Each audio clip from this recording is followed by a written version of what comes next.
Good morning, everybody. It is Wednesday, March 25th. And today I am going to read story number 6, Boyfriend. I know that is something we've read in the past, but I'm of the philosophy that if you're at all behind on any of the chapters or the reading, now is the perfect time to catch up because all we have is time. All right. So let's turn to page 111 in your book. And we can begin. I should have been careful with the weed. Most people it just fucks up. Me, it makes me sleepwalk. And wouldn't you know, I woke up in the hallway of our building feeling like I'd been stepped on by my high school marching band. My ass would have been there all night if the folks in the apartment below hadn't been having themselves a big old fight at 3 a.m. I was too fried to move, at least right away. Boyfriend was trying to snake girlfriend, saying he needed space. And she was like, "Motherfucker, I'll give you all the space you need." I knew Boyfriend a little. I saw him at the bars, and she saw some of the girls he used to bring home while she was away. He just needed more space to cheat. Fine, he said. But every time he went for the door, she got to crying and would be like, "Why are you doing this?" They sounded a lot like me and my old girlfriend Loretta. But I swore to myself that I would stop thinking about her ass, even though every Cleopatra-looking Latina in the city made me stop and wish she would come back to me. By the time Boyfriend got himself into the hallway, I was already in my apartment. Girlfriend would not stop crying. Twice she stopped. She must have heard me moving around right above her, and both times I held my breath until she started up again. I followed her into the bathroom, the two of us separated by a floor, wires, and some pipes. She kept saying, "Ese fucking pepetón," and washed her face over and over again. It would have broken my heart if it hadn't been so damn familiar. I guess I'd gotten numb to that sort of thing. I had heart leather like walruses got blubber. So we talked a lot in class about this metaphor about the heart leather. And remember when we analyzed the metaphor in Gatsby of the barbed wire that separated Daisy and Gatsby? We thought about what are traits of barbed wire. So barbed wire, it's prickly, it's cold, it separates people, it's dangerous. Leather, it's resilient, it's tough. It's not something you would normally think of being on a heart. A heart you think of as being a tender organ. But clearly this narrator has been hurt so many times that he's formed a sort of leather over his heart. The next day I told my boy Harold what happened, and he said, "Too bad for her." I guess so. If I didn't have my own women problems, I'd say, let's go comfort the widow. She ain't our type. The hell she ain't. Homegirl was too beautiful, too high class for a couple of knuckleheads like us. Never saw her in a t-shirt or without jewelry, and her boyfriend, Olvidate. That guy could have been a model. Hell, they both could have been models, which was what they probably were, considering I never heard word one pass between them about a job or a fucking boss. People like these were untouchables to me, raised on some other planet and then transplanted into my general vicinity to remind me how bad I was living. What was worse was how much Spanish they shared. None of my girlfriends ever spoke Spanish, even Loretta of the Puerto Rican attitudes. The closest thing for me was this black chick who spent 3 years in Italy. She liked to talk that shit in bed and said she'd gone with me because I reminded her of some of the Sicilian men she'd known, which was why I never called her again. Boyfriend came around a couple times that week for his things, and I guess to finish the job. He was a confident prick. He listened to what she had to say, arguments that had taken her hours to put together, and then he would sigh and say it didn't matter. He needed his space. Punto. She let him fuck her every time, maybe hoping that it would make him stay, but you know, once somebody gets a little escape velocity going, ain't no play in the world that will keep them from leaving. I would listen to them going at it, and then I would be like, damn. Ain't nothing more shabby than those farewell fucks. I know. Me and Loretta had enough of those to go around. Difference was we never talked the way these two would about our days, not even when we were cool together. We'd lay there and listen to the world outside, to the loud boys, the cars, the pigeons. Back then I didn't have a clue what she was thinking, but now I know what to pencil into all those empty thought bubbles. Escape. Escape. So this narrator is really hurting over his breakup, right? She dumped him. He's hurt. That's why he had to develop the heart leather. These two had a thing about the bathroom.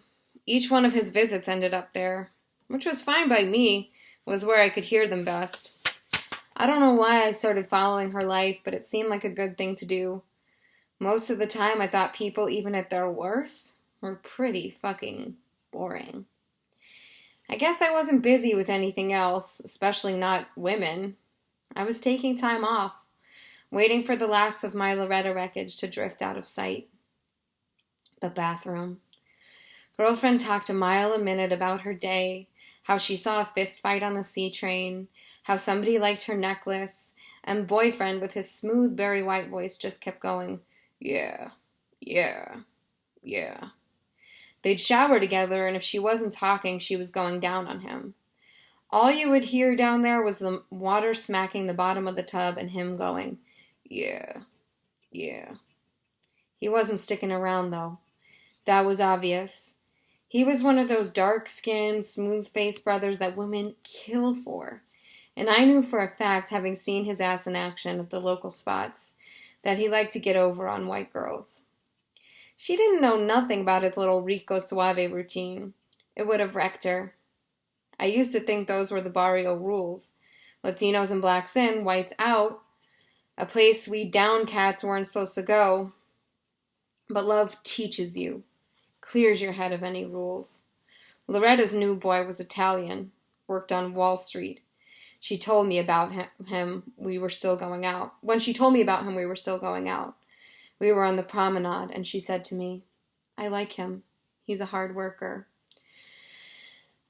So we keep having these Dominican young men that are being left by their girlfriends for white men, right? So we talked in class about how that adds a little insult to injury. The fact that this girl didn't just go date another Dominican guy, that she left him for a white guy. So it cuts extra deep. No amount of heart leather could stop something like that from hurting.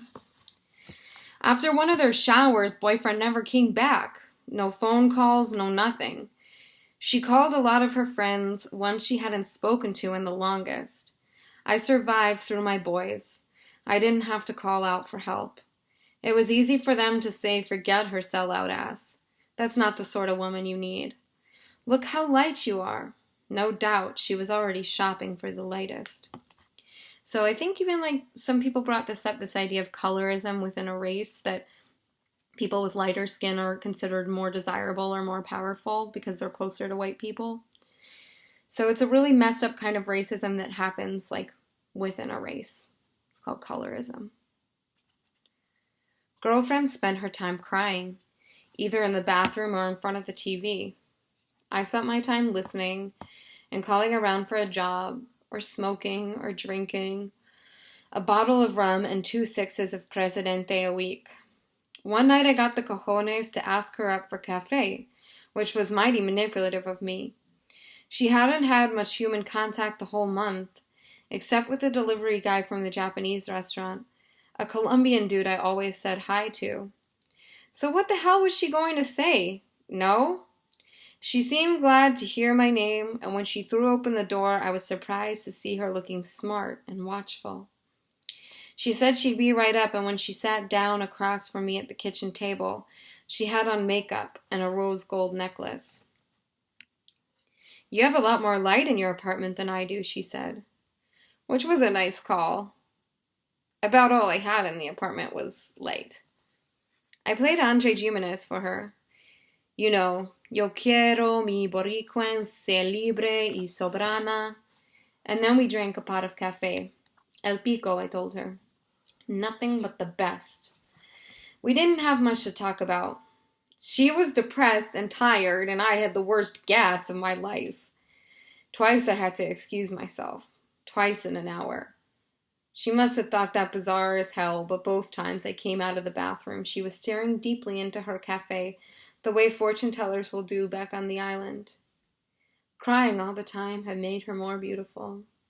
Grief will do that sometimes. Not for me. Loretta had left months ago, and I still look like hell. Having girlfriend in the apartment only made me feel shabbier. She picked up a cheap seed from a crack in the table and smiled. Do you smoke? I asked. It makes me break out, she said. Makes me sleepwalk. Honey will stop that. It's an old Caribbean cure. I had a Tio who would sleepwalk. 1 teaspoon a night took it out of him. Wow, I said. That night she put on a freestyle tape. Noelle, maybe. And I could hear her moving around her apartment. I wouldn't have put it past her to have been a dancer. I never tried the honey, and she never came back. Whenever I saw her on the stairs, we would trade highs, but she never slowed down to talk, never gave me a smile or any other kind of encouragement. I took that as a hint. At the end of the month, she got her hair cut short. No more straighteners, no more science fiction combs. I like that, I told her. I was coming back from the liquor store, and she was on her way out with a woman friend. Makes you look fierce. She smiled. That's exactly what I wanted. All right. So that was boyfriend. Some of the essential question we're wondering with that story is like, why is he so obsessed with listening to his neighbors fighting? How is that either helping him get over his breakup? How might it be hurting him? What is he looking for? What is he searching for in listening to these people fight? Yeah. So, and if you remember before this all happened, we had those found poems around the room that you guys did, where you singled out lines from there. So if you need help with the journal entry, let me know, whether you're doing journal entry or workbook or something, but hopefully that helps. It's a short chapter, a short story, so read it twice if you need to. All right, everyone. I'm heading to my Zoom session at 11 a.m. It's Wednesday, so hopefully I will see some of you there. Goodbye.